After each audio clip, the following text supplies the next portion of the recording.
大家翻到嚟無謂講啊，我係青子啊。咁啊呢排多咗好多同食物安全有關嘅案件啊，例如最近喺廣東江門啊，一位50歲嘅男子將啲冷藏咗幾日嘅冷飯咧，咁嚟整炒飯啊，冷藏咗幾日又真係多咗啲喎。結果咧食完之後就出現腹痛啦、屙啦、呼吸困難呢啲症狀啊，送到醫院嘅時候啊，嚴重休克啊，心臟啊、肝啊、腎啊嗰啲功能咧開始衰竭啊。幸好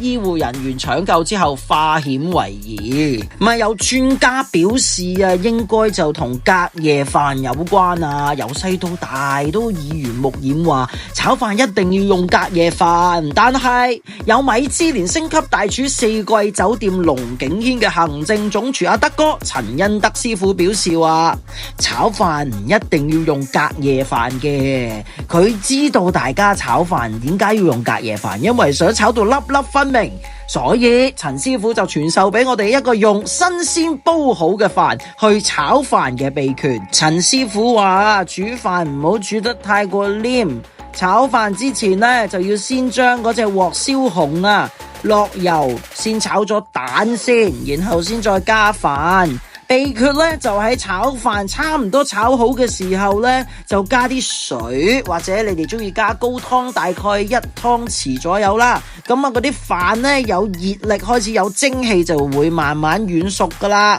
大家咧可以不妨試下陳師傅嘅方法啊，千祈唔好再用隔夜飯咁危險啊。咁啊，今集講住咁多先啦，歡迎大家留言加入我哋嘅討論，同埋分享我哋嘅影片啊。未訂閱嘅就快啲訂閱啦，下次再翻嚟無謂講見啦。